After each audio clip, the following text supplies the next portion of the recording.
So, moving on with our study of World War II, we need to cover topic 713, which is the military aspect of World War II and the U.S. involvement in the military aspect of World War II.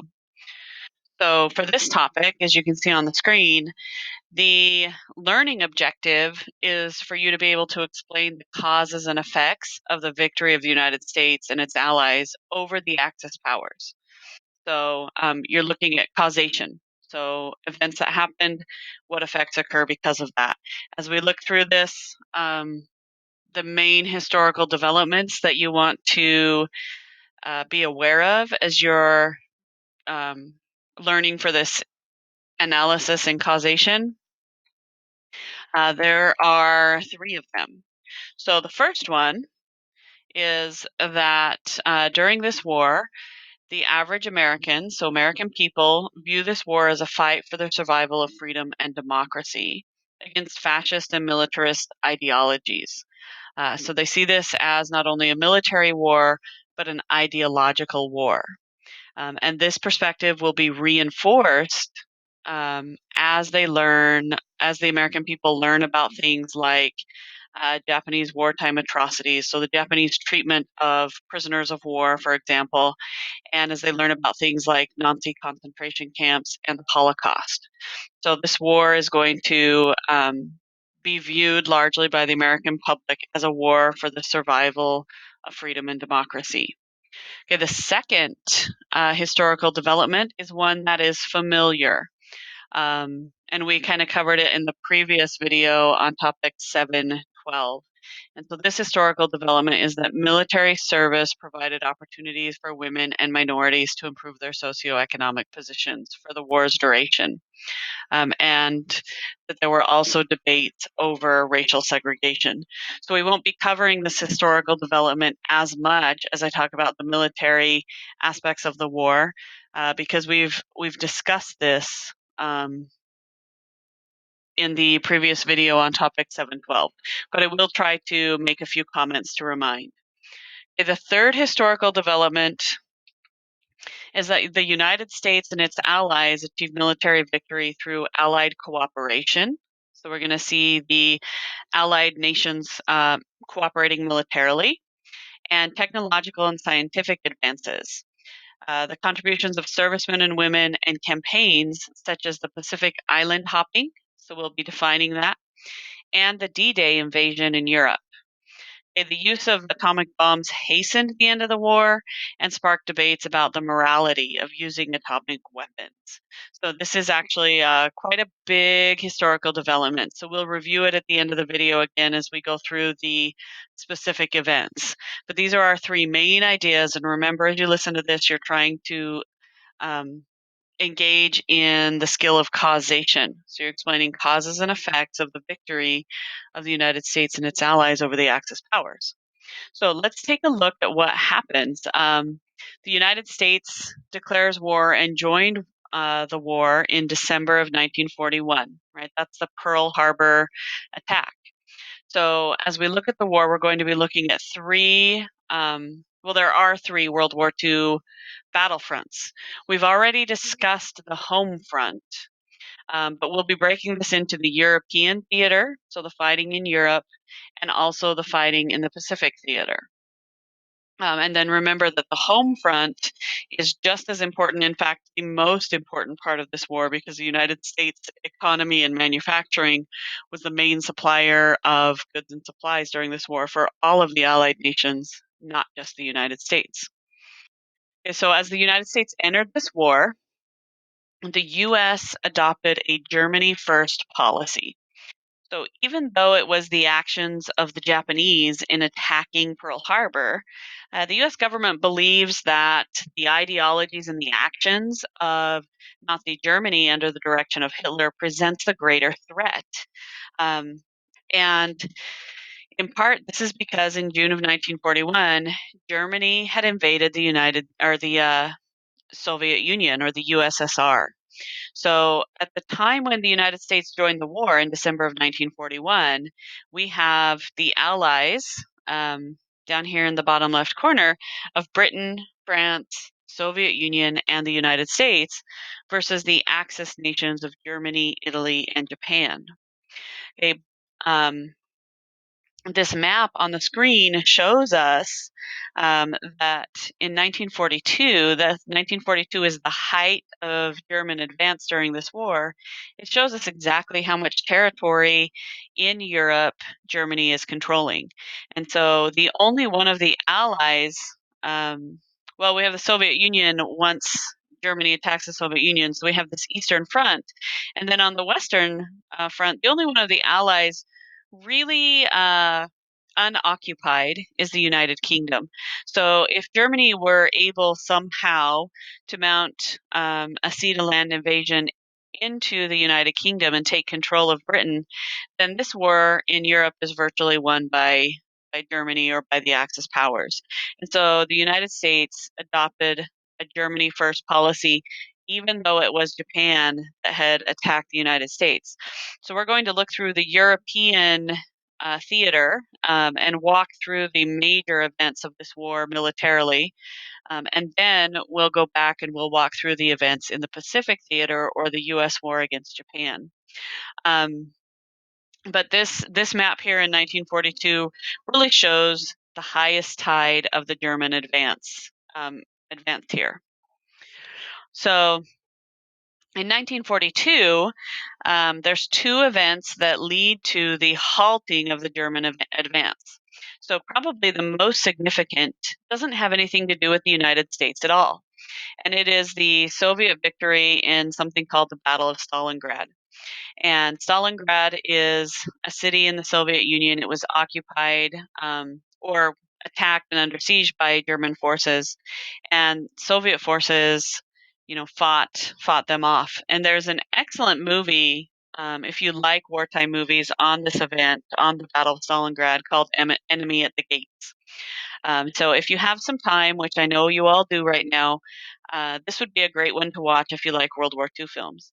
But when the Soviets won the victory in Stalingrad, they stopped the eastern advance of the German military. So this is when we start to see the Soviet Union able to push German troops back towards Germany systematically. From 1942 forward, we start to see a retraction of the German advance. And then the US enters the war in 1942 as well. And so in 1942, the US begins bombing raids on German cities and begins working on overcoming the menace of German submarines, and really just gives very needed reinforcement to the British on the western part of Europe. Okay, so if we're looking at the bombers in World War II, very different than the airplanes in World War One. So remember, in World War One, those airplanes were, uh, wood and canvas or very light metal by the end. Airplanes flown by a single pilot, unable to carry bombs. But in World War II, we have these what people called flying fortresses. These airplanes that could carry a number of bombs. So they were flying over cities, and all nations involved were doing this to one another. So they're flying over cities, they're bombing, and if we're looking, what we see is quite a lot of damage done in Europe because of these bombing raids. So here is an image of a European city. You can see many of the buildings just reduced to rubble. Um, a lot of history lost, a lot of architecture lost from these bombing raids. But because Germany really controlled mainland Europe, there wasn't really land fighting between these two sides, especially on the western part of Europe. So they were reduced to basically flying over one another and bombing the cities. So this also had a high amount of civilian casualty from both sides.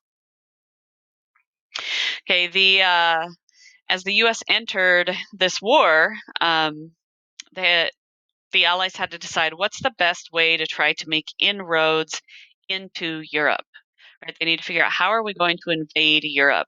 And so there was a meeting between Winston Churchill, who is the Prime Minister of Great Britain, and President Roosevelt in January of 1943, where they decide that the best option is going to be to invade into Africa. They want to invade northern Africa, and they're going to use this Strait of Gibraltar, which is controlled by the British, to try to kind of make inroads. And so they're going to invade. And if you're watching my mouse on the screen, they're going to invade in different points along northern Africa, and then the troops are going to try to move across northern Africa and jump into Africa through Italy.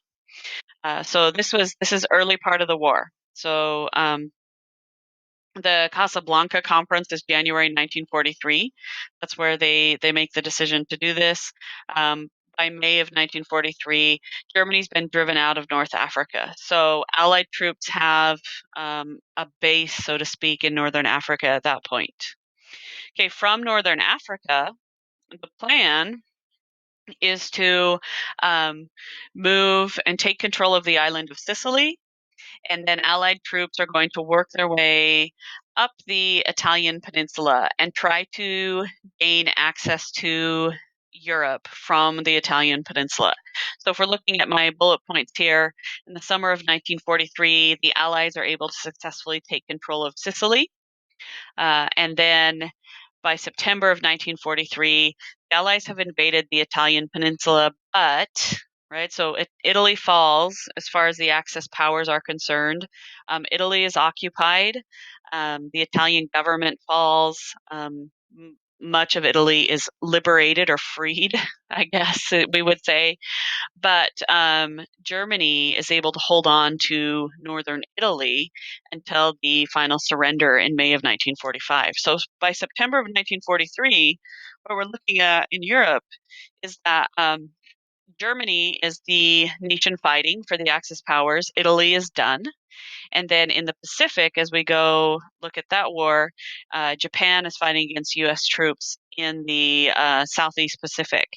So for the rest of this war, from September 1943 and onward, it is just German troops, basically, right? Just Germany against the Allied nations.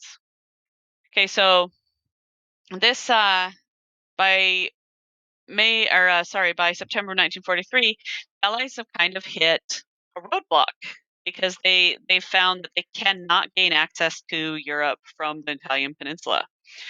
So they need to have another conference. And so these Allied leaders decide to meet in the city of Tehran in the Middle East. And this is November 1943. And this is the first meeting of what we would call the Big Three. So if you look at this image, we have on the left Joseph Stalin, who's the leader of the Soviet Union. Seated at the center is the US President Roosevelt, and then on the right is the British Prime Minister Winston Churchill. So these are the leaders, the big three leaders of the Allied forces. Now, France is an Allied nation, but France is not at this meeting because France was invaded quickly as the war began by Germany in the Blitzkrieg attack. So France does not have a seat, even though it's an ally in these conferences. The French politicians are not free to participate. They are occupied through most of World War II. So the British and the Americans agree at this Tehran conference that they will begin to push to liberate France in the spring of 1944. So they're going to make some kind of push into France. They're going to liberate France in the spring of 1944. And the Soviets promise that they will invade Germany from the eastern side. So they're going to try to sandwich Germany, just like in World War I. So they're going to invade Germany, and they make a promise to once that is under control to eventually join the war against Japan. So the Soviet Union is eventually going to try to help the United States in their war against Japan. So these conferences are pretty important as we move through. So we'll kind of see them. So this is the promise, 1943. So now they leave and they have to come up with a plan. And what we're looking at here really is if we're looking at this map here, you can see there really is what they call an Atlantic wall in place. There is nowhere in Europe for the Allied forces to gain a foothold. So the only base of attack is Britain. So what this means is they're going to have to plan some kind of sea, right? They're going to have to cross the sea. So they're going to have to plan some kind of sea to land invasion, which is really quite a large undertaking.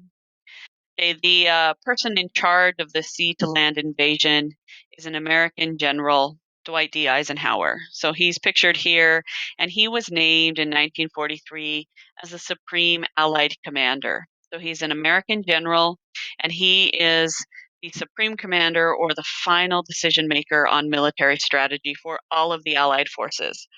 So this is where we look at that historical development that I showed you that says the United States and its allies achieved victory through allied cooperation.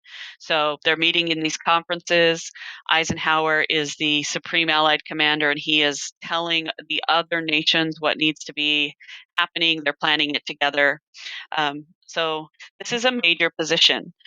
This is going to gain Eisenhower the fame and the authority and the popularity in the United States to become the United States president. He's going to be elected president in 1952.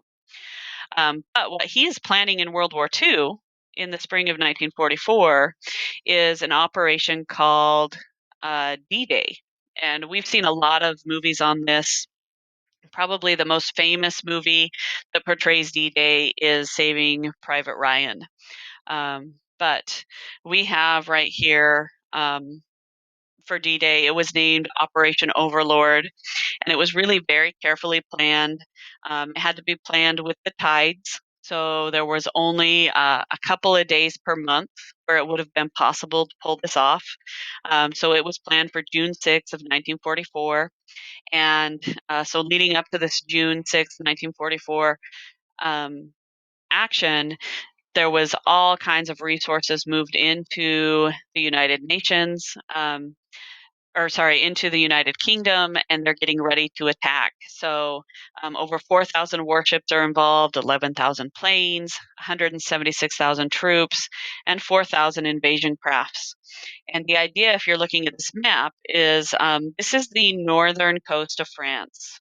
This is in a region called Normandy, and the beaches were code named um, so that if the communications or if any of the planning was intercepted by German spies, they wouldn't really know which beach it was going to be. So we hear of these beaches in the in movies or in stories that are told about this day. These are code name beaches. You know, this isn't the real name, but you can see the United States was tasked with invading two of these coded beaches, so Utah Beach, Omaha Beach, and then we had British troops invading Gold, Juno, and Sword. So we have troops from England at Gold and Sword, and then Canadian troops invading at Juno. So this is a cooperated advance, and they're going to just basically try to overwhelm these beaches with people and try to just, you know, with a wave of resources, take over and land in these beaches.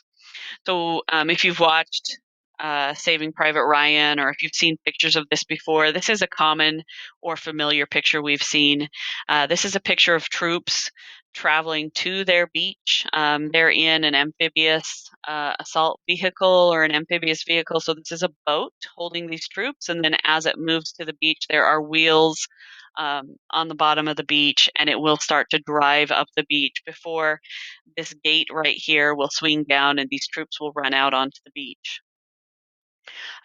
This is a photo of one of the beaches here. So you can see these amphibious vehicles are landing on the beaches, and then what the troops are tasked with doing is they have to go clear the beach, right? So these men have to march up on the beach and they have to clear these obstacles out of the way so that larger military vehicles and ships can access the beach. These obstacles are here to keep tanks, for example, from driving up the beach.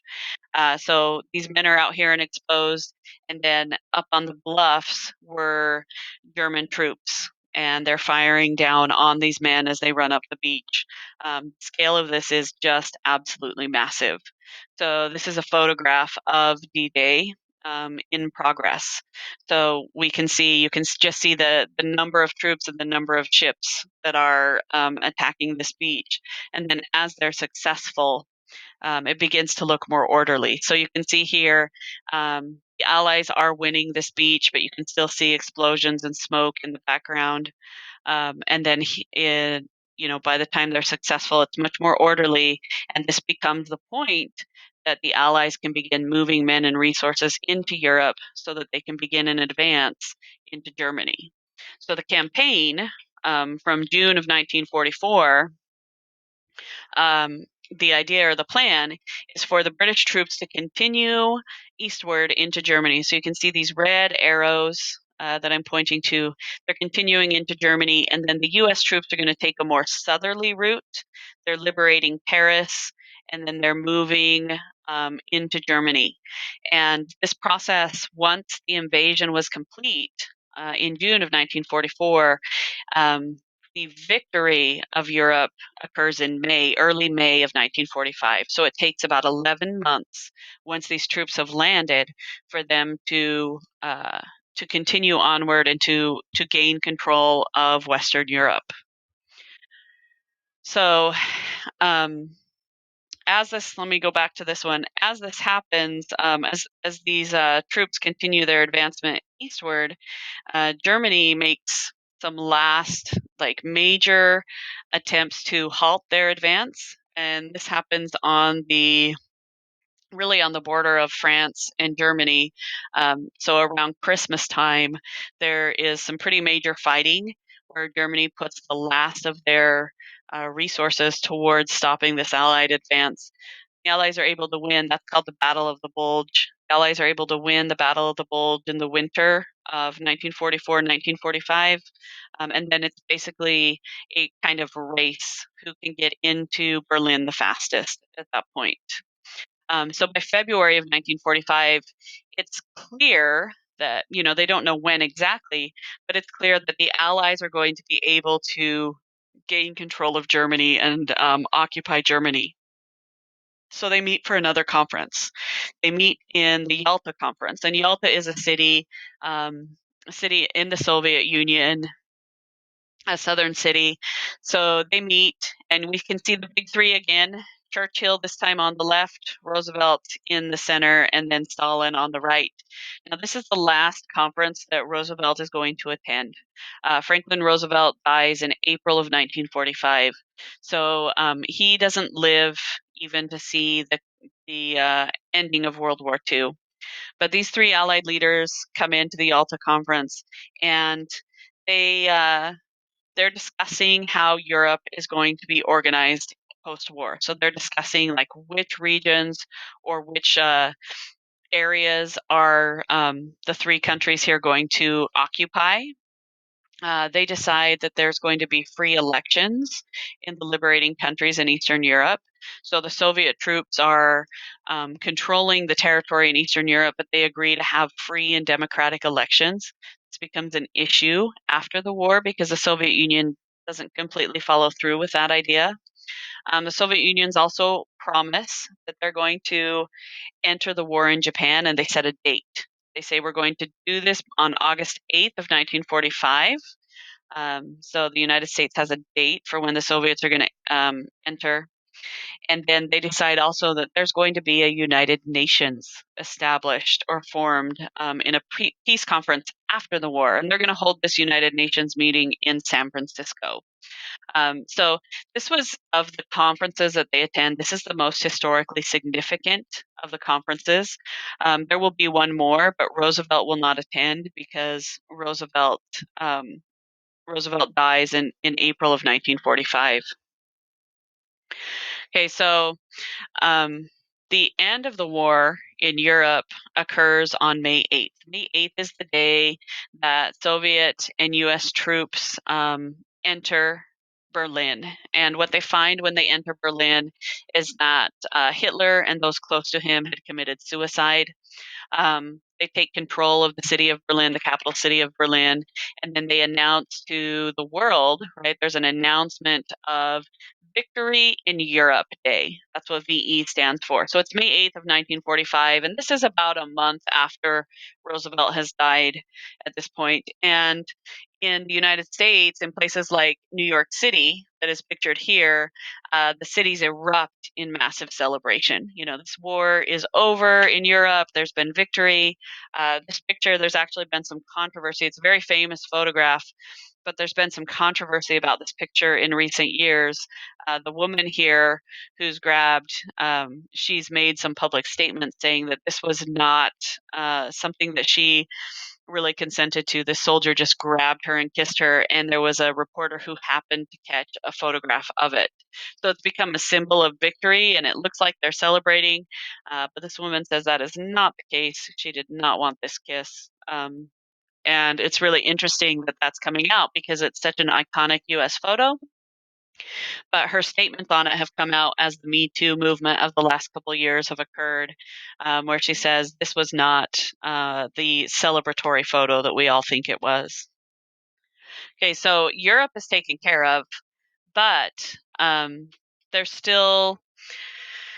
um, still more that has to be done, right? They have the fighting is ended, but now you have to go through the process of peace, right? So one thing we want to take a look at is I mentioned Roosevelt dies in April of 1945.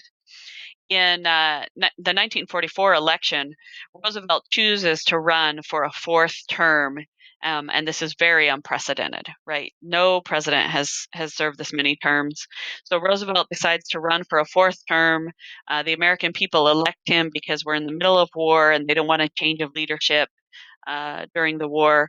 But there's a major change made. Roosevelt adds Harry S. Truman as his vice presidential candidate. And this was done because he was in poor health. So there was a very real expectation in 1944 that Roosevelt may not survive his term. He may not survive until 1945. So Truman is the one vice president that we have. If you were in my classroom looking at the wall, Truman is the one vice president that was chosen specifically because they did expect him to become president at some point. So Truman was the Democratic chosen successor to Roosevelt. So the Democrats win, and the Democrats continue to control Congress. And then 4 months into Roosevelt's term, he dies of what's called a cerebral hemorrhage, or today we'd call this an aneurysm. So here's his election map. You can see, again, not as popular as he was in the 1930s, but still winning very easily the election for presidency. So we can see 53.5% of the electoral vote, 81% of the popular vote. So very easily wins this election. But because he dies, the war ends with President Truman in place. And he's really quite an interesting president. He's one of the few presidents we have who never earned a college diploma. He didn't even have a bachelor's degree. He was someone who gained political prominence moving up through the political machines in the state of Missouri. And he had a saying that the buck stops here. He believed that it didn't matter what happened under his presidency, he's ultimately responsible for it. So he's a president that I find very interesting in many ways. Okay, so we're going to look at um, the war in the Pacific, because this is where we start to see some of the decisions of Truman having a very real impact on this war. So if we're looking at the war in the Pacific, the U.S. chooses a Europe first policy and puts most of the resources towards Europe in the early part of the war. But you can see there is, once we hit 1943, we really start to see some movement. So the general strategy for the United States in fighting against Japan was something they called island hopping. So the U.S. would use a place, so my mouse right here pointing at Pearl Harbor in 1941. It's a place that the United States controlled. So it became a base of operations. And then this is just this is a series of sea-to-air attacks. So this war is really very hard to fight because it's a number of mini D-days, basically mini invasions of beaches and islands over and over again. So the men fighting in this Pacific, they were expected to storm beaches and take control of islands over and over and over again. So you can see the dates here as the United States takes over. So in 1942, the U.S. was able to win control of Midway. So that's the Battle of Midway. And the U.S. also was able to use a base in Australia to take control of Guadalcanal and the Coral Sea. So this region, these islands right here in 1942. And then we just kind of watch the hopping that occurs over time, and you can see that there wasn't a lot of advance in the early part of the war. But in 1943 and to 1944, we start to see the United States making an advance towards Japan. So they're island hopping, and by the summer of 1945, the United States controls Okinawa and Iwo Jima. And so both of these islands would have been the locations from which the United States would plan an attack into mainland Japan. And so when we're thinking about this attack into mainland Japan, it was going to have to be of the same scale as D-Day. It was going to take that kind of manpower and resources.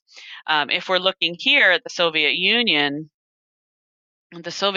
has kind of a closer territory to Japan. So the Soviet Union, if this were used as the base for which to attack, the Soviet Union might have had an easier time invading Japan than the United States did.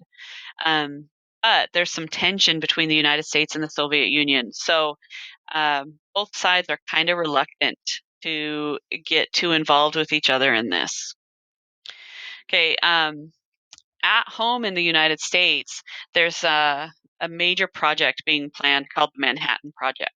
So during this war, Albert Einstein, the German scientist who sought refuge in the United States because he's Jewish, he brought with him the ideas in physics to build an atomic weapon. So this is where you would be splitting atoms and creating a reaction that has magnitudes of destruction beyond what the regular bombs and artillery were causing during World War II.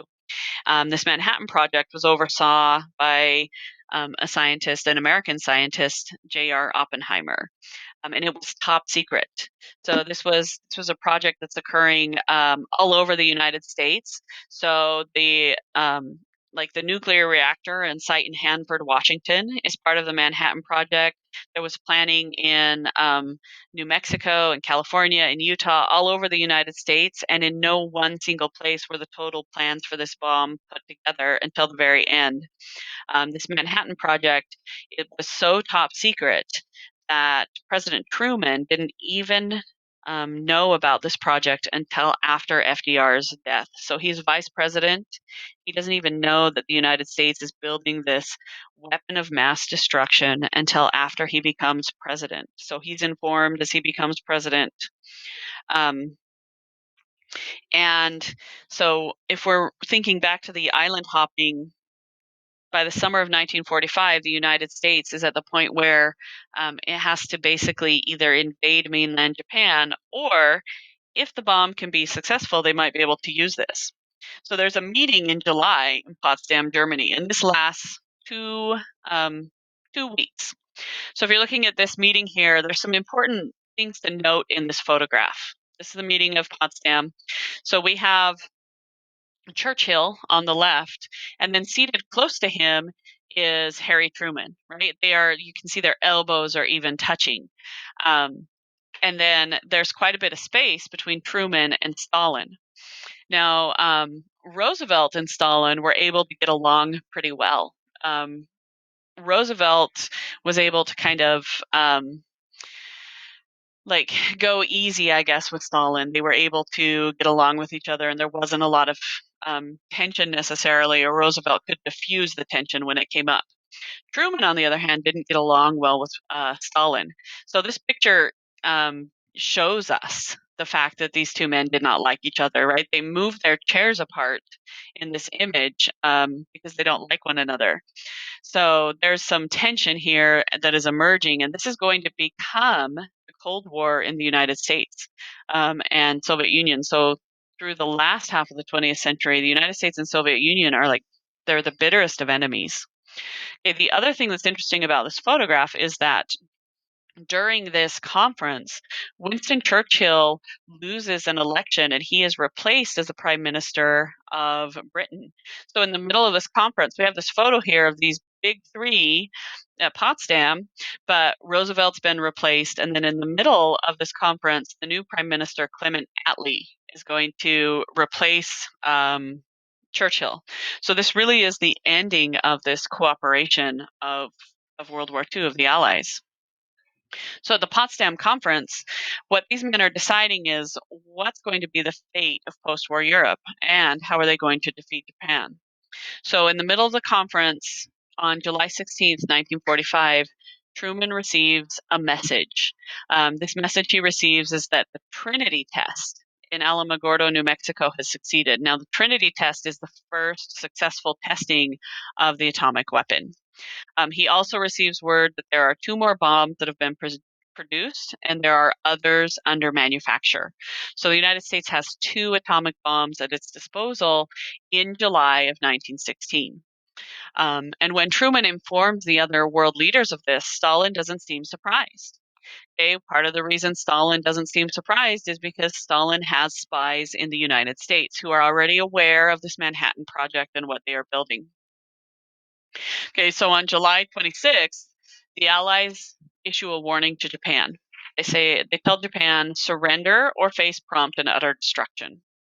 Now, Japan doesn't know that there's this atomic bomb waiting to be used. So when they hear prompt and utter destruction, they're thinking traditional warfare, right? They're expecting something like D-Day.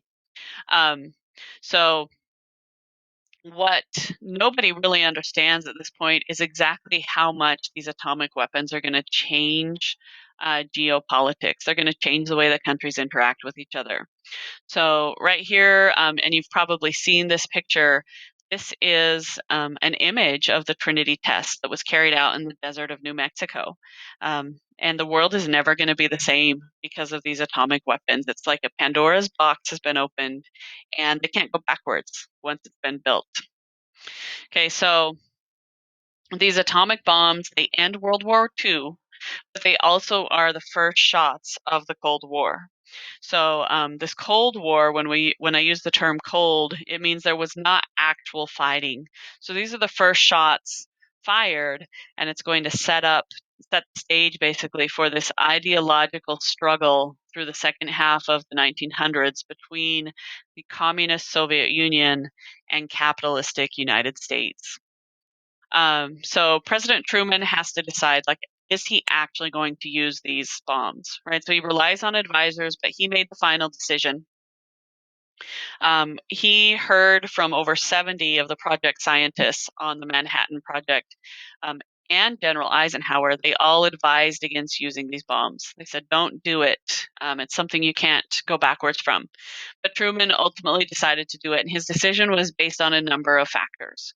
So the first one is he believed, and the research at the time said, that by using the atomic weapons, it would save U.S. lives. So these would be U.S. combat lives, and it would shorten the war by 12 to 18 months.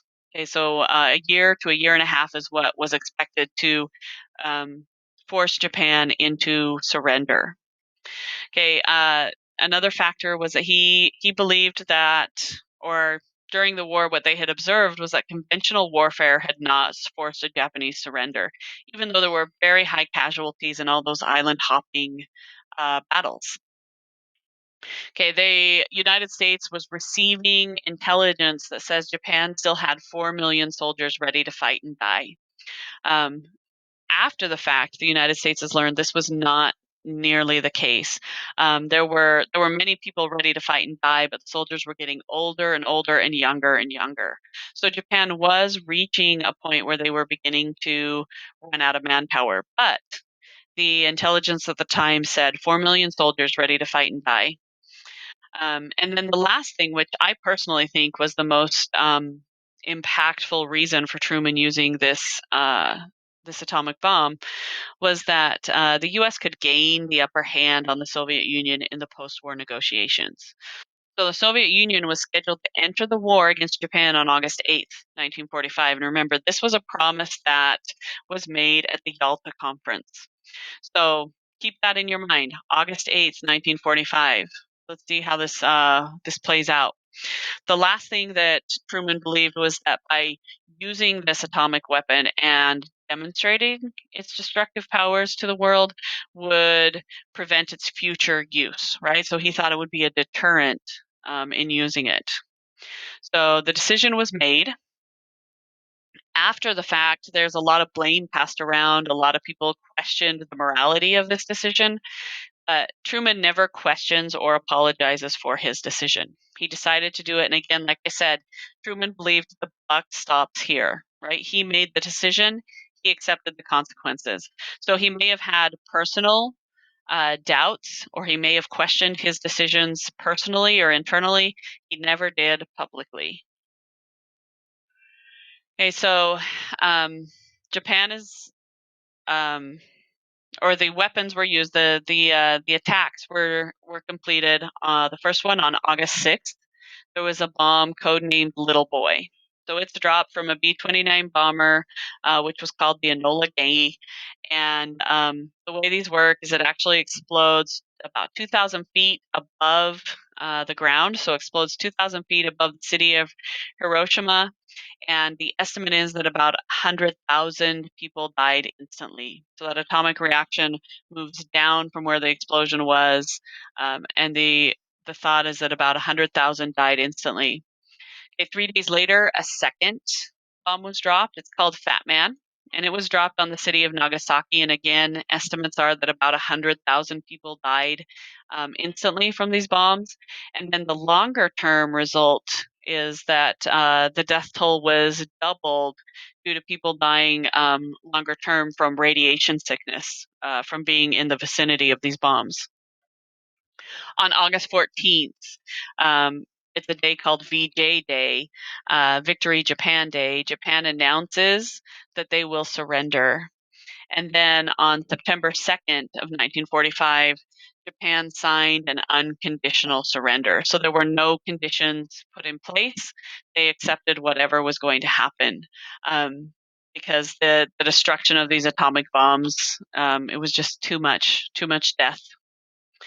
Okay, this is an image of the pilot Paul Tibbets standing beside his plane called the Enola Gay, and you can see this is an image that he had signed. So he's autographed this.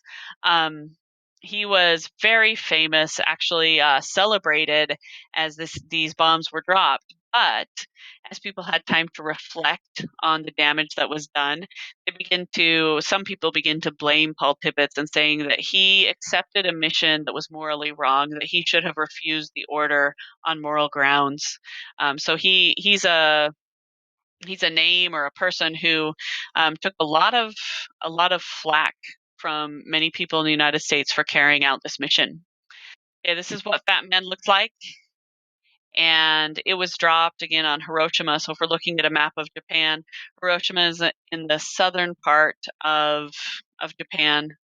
And then this is the explosion that was taken from the Enola Gay as it flew away from the bombing. So this is it.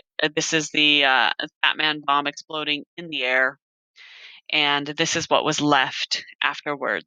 So you can see just you know things completely flattened. And you can go look this up and find many more pictures on the internet if you look up these images.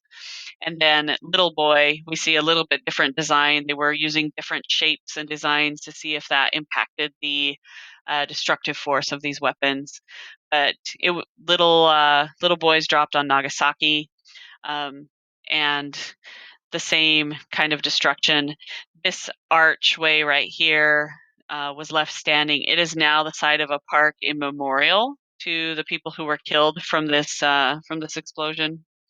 and you can see the same kind of thing, just things completely flattened, people completely like bodies completely vaporized. All that was left were shadows on sidewalks from some of these people. And this led to a question, this ended World War II, but it led to a question of if this was justified. Was there another choice for the United States? Some people suggest that the United States could have demonstrated this bomb. They could have taken Japanese leadership and showed them how destructive this bomb was and maybe avoided the use of it. Others say that this was the right course. It's still debated in history. There's no answer to this. But what we can say for certain is this has changed the way that nations relate to one another. But it sparked moral outrage for some.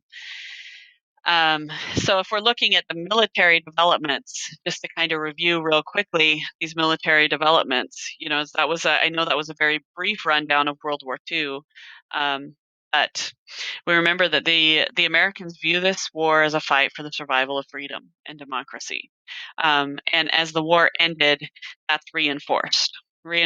And this kind of ties into some of those historical developments from mobilization. The atrocities, especially the Holocaust that the American people see, uh, is going to it opens the door for people to question the actions of American society against minorities, for example. So these are kind of intertwined, these historical developments. Okay, the military service that was provided by women, African Americans, minorities, people like the Code Talkers, so the Navajo Code Talkers, or the Tuskegee Airmen. That was an African American fighter pilot group. That service provided opportunities for these minorities and is going to lead to debates over racial segregation in the United States. And then the last one, which I said was big and we would revisit, was that the Allies achieved military victory through Allied cooperation and technological and scientific advances. So the Allied cooperation are things like D-Day, island hopping, those wartime conferences, and then technological and scientific advances. The most major one, of course, is the atomic bomb, but there's also many others, things like radar and sonar. So we see a lot of technological and scientific advances occurring during World War II that also um, led to Allied victory. So these are our three big historical developments that we're looking through. And again, remember your learning target or the objective in studying the military part of World War II is in being able to explain the causes and effects of the victory of the United States. So causes would be the cooperation, the concerted effort on the part of all the allies to work together. The atomic bomb is another cause, but the effects afterward are things like a Cold War or the influence of nuclear weapons and the fear of nuclear weapons being used again after World War II.